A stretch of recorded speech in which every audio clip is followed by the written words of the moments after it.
Eu quero corrigir um equívoco aqui para começar.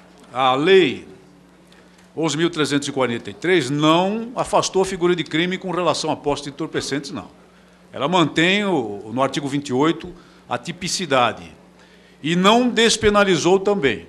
Ela coloca penas alternativas, penas de ressocialização. Por exemplo, advertência sobre o efeito das drogas, prestação de serviço à comunidade, medida educativa de comparecimento a programa ou curso educativo. E mais, em caso de recalcitrância, no parágrafo 6º, o juiz pode impor a pena até de multa. Então, não existe também a despenalização. É uma figura criminal o ato de portar entorpecente, o ato de consumir entorpecente, ainda que tenha a quantidade apenas para consumo próprio, continua a ser crime. E, portanto, quem de alguma forma contribui para instigar, induzir, fazer apologia de um fato como esse, é passível, sim, de enquadramento por crime, ou nos termos do Código Penal, ou nos termos do próprio artigo 33 da lei, do artigo 33, parágrafo 2º da lei. Isso é muito sério e deve ser colocado aqui. Portanto, a posição do deputado Laerte Bessa, ao recorrer à comissão para convocar essa audiência pública, para convidar ou convocar o ministro a se explicar, a meu ver, é muito correta, fundamentado juridicamente, e mais, foi aprovada, segundo eu fui informado pela presidência, por 9-1 na Comissão de Segurança Pública. Essa, então, é uma audiência com total lastro jurídico. O que aconteceu é o seguinte: não me importa que um juiz tenha violado a lei autorizando essa marcha. E ele violou a lei. Vamos falar aqui com todas as palavras, o que tem que ser dito. Esse juiz, ao autorizar essa marcha, violou a lei. Outros juízes, muito mais zelosos pela lei, proibiram a marcha em várias capitais do nosso Brasil. São Paulo, João Pessoa, em Curitiba também houve proibição. Por quê?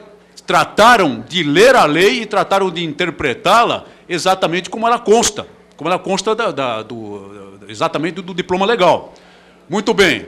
Foi um ato temerário. Foi um ato temerário porque o ministro Carlos Mink emprestou o seu prestígio a uma marcha ilegal. E não tem como deixar de fazer com que esse prestígio seja poderoso devido à figura pública que ele é, a figura pública extremamente conhecida que ele é. Então, naquele deboche que eram todas aquelas pessoas nitidamente chapadas, para usar uma expressão popular, participando daquela marcha e gritando maconha, maconha, sou maconheiro, etc., ele emprestou o prestígio dele a isso. Então, isso é muito grave. Eu até gostei, me pareceu até muito inteligente a figura que o deputado Biscaia fez aqui, mas a réplica em relação a ele do deputado Bessa também é muito pertinente. Então, o caso tem que ser analisado, sim, à luz de um possível ato criminoso. Esse é o foco da convocação dessa comissão. Mas eu quero falar de outro assunto que é completamente pertinente e relacionado. O exemplo dado pelo ministro Carlos Mink, que, aliás, já sugere até mecanismos de legalização do tráfico de entorpecentes no Brasil, com os cafés maconha, que existem efetivamente na Holanda, é de tal modo interessante que lá na Holanda, no café maconha, hoje é permitido, obviamente, e é vendido, e, portanto, existe o tráfico institucionalizado e protegido pelo governo, é proibida a venda individual, de porções individuais de maconha e o consumo individual de maconha. No entanto, é proibido, sabe o quê? O consumo de tabaco, porque tabaco faz mal. Maconha não faz mal. Tabaco faz mal. Então, ninguém pode fumar cigarro de tabaco, cigarro comum, num café maconha da Holanda. É isso que nós queremos para o Brasil?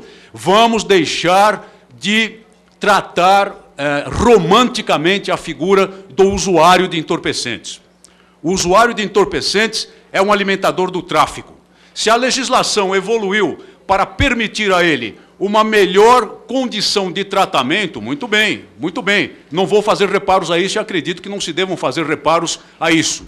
Mas desde que ele procure o tratamento, desde que ele compreenda a sua condição, desde que ele se estribe na família, desde que ele se estribe nos elementos de ajuda na sociedade e procure tratamento, porque se ele se mantiver na posição torpe de consumidor que forma o mercado, exatamente como existe o mercado de picanha para os churrascos de fim de semana, ele é alimentador do tráfico de entorpecentes. Nós precisamos pôr a mão na ferida e precisamos dizer isso com todas as letras. Há 4 dias, mais 2 policiais do Rio de Janeiro foram mortos em operação policial na tentativa de preservar a ordem pública, de defender a sociedade, de combater o tráfico de entorpecentes. Um humilde tenente e um humilde sargento da Polícia Militar do Rio de Janeiro. E policiais civis e policiais militares que são mortos a todo momento, praticamente num regime diário lá. Eu acuso os usuários de entorpecentes de terem as mãos sujas de sangue desses policiais, bravos policiais, leais policiais, que perdem a vida no enfrentamento do crime. Não acredito em legalização. Se a legalização produzisse resultado, voltamos ao exemplo do álcool, que é uma droga legal. Não haveria o incremento do consumo do álcool. Mas é legal, e o incremento existe, e a juventude está se afundando no álcool. Então a legalização não vai produzir efeito algum. O que ela vai fazer? Ela vai produzir os exemplos do tráfico institucionalizado. Ela vai tornar os barões da droga empresários, como, aliás, eles se apresentam nos círculos do crime e se apresentam no interior das cadeias e nos depoimentos que eles coletam.